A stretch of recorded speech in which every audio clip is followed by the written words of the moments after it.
Friends, my name is प्रिया। आज की इस वीडियो में हम विलियम वर्ड्सवर्थ के एक बहुत ही फेमस वर्क लिरिकल बैलेट के बारे में बात करेंगे।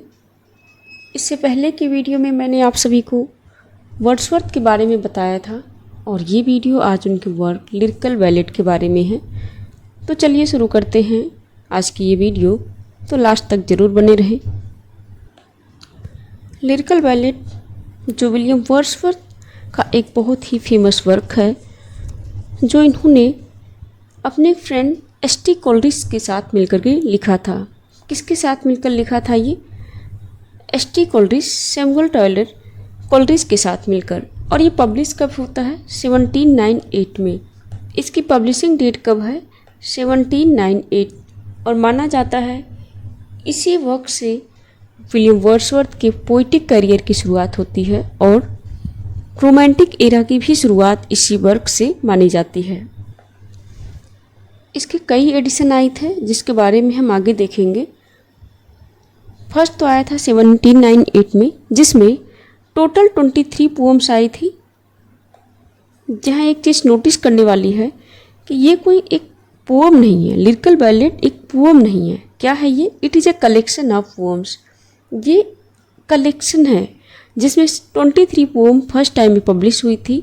उनमें से 19 विलियम वर्ड्सवर्थ द्वारा लिखी गई थी और जो 4 थी रिमेनिंग वो एस.टी. कोलरिज ने लिखा था।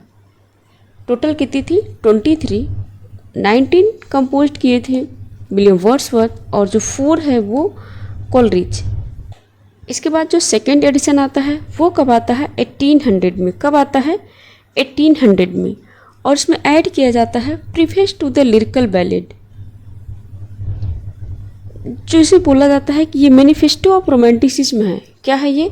Manifesto of romanticism. आप आगे देखेंगे इसमें कि जब 1800 में ये प्रीफेस ऐड किया गया, इसी में वर्ड्सवर्थ ने जो पोइट्री की एक बहुत ही फेमस डेफिनेशन दी है। इसका थर्ड एडिशन आता है 1802 में। कब आता है इसका थर्ड एडिशन? 1802 में। और इसमें ऐड होता है पोएटिक डिक्शन।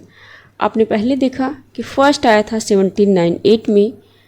1798 में सेकेंड आता है after 2 year 1800 and second third आता है उसके 2 साल बाद 1802 में। फर्स्ट में 23 पोम्स थी, सेकेंड में preface to lyrical ballad add होता है, थर्ड में पोएटिक डिक्शन ऐड होता है।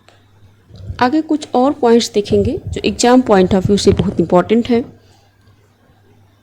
एक पोम थी द कन्विक्ट और इसे कंपोज किसने किया है? विलियम वर्ड्सवर्थ ने, जो 1798 के एडिशन में पब्लिश हुई थी। जो 23 पोएम थी उनमें से 19 जो कंपोज किए थे विलियम वर्ड्सवर्थ, उसमें से एक क्या थी? The convict.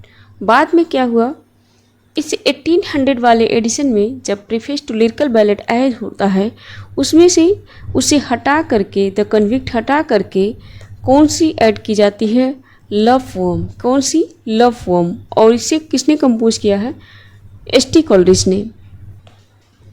और ये जो पूरा जो एक कंपोजिशन है, ये जो कलेक्शन है लिरिकल बैलेट, उस पर फ्रेंच रिवॉल्यूशन का एक बहुत बड़ा प्रभाव था। आगे देखते हैं जो लिरिकल बैलेट है उसकी जो स्टार्टिंग फॉर्म कौन सी है? फर्स्ट फॉर्म कौन सी है उसकी? एस.टी. कोलरिज की एक है राइम ऑफ द एंशिएंट मारिनर। यहाँ पे मिस्टेक है, ये टाइम नहीं है, ये राइम ऑफ द एंशिएंट मारिनर है। जो इससे इसकी शुरुआत होती है लिरिकल बैलेट की, वो ये है। और जिससे एंडिंग है, जो लास्ट फॉर्म है 23 में, जो 23rd पोम है वो है टिंटर्न एबी। कौन सी है? Tintern abbey. शुरुआत होती है एस.टी. कोलरिज की पोम से और जो एंडिंग है वो है वर्ड्सवर्थ की पोम से टिंटर्न एबी। आगे देखते हैं जो 23 पोम में जो 4 पोम जो एस.टी. कोलरिज की थी उनके नाम कौन कौन से हैं? राइम ऑफ द एंशिएंट मारिनर है फर्स्ट, जिससे बिगनिंग होता है इस कलेक्शन का। दूसरा क्या है? The foster mother tale. क्या है? The foster mother tale. Third है द नाइटिंगेल, एक कन्वर्सेशनल पोम है ये।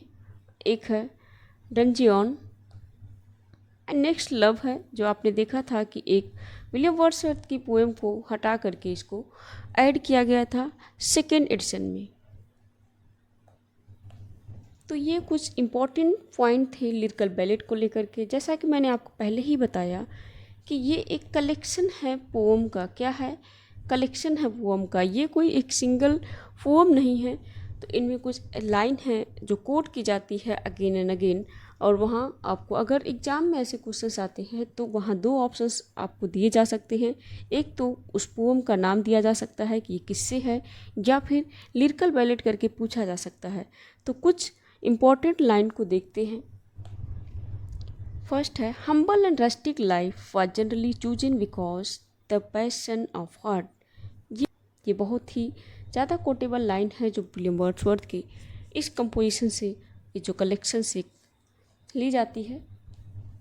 सेकंड है, my purpose was to imitate and as far as it is possible to adopt the very language of man. Next है, come grow with me, come grow with me and the best is yet to be. Nature never did betray, ये बहुत ही famous line है। ये कहाँ से ली गई है?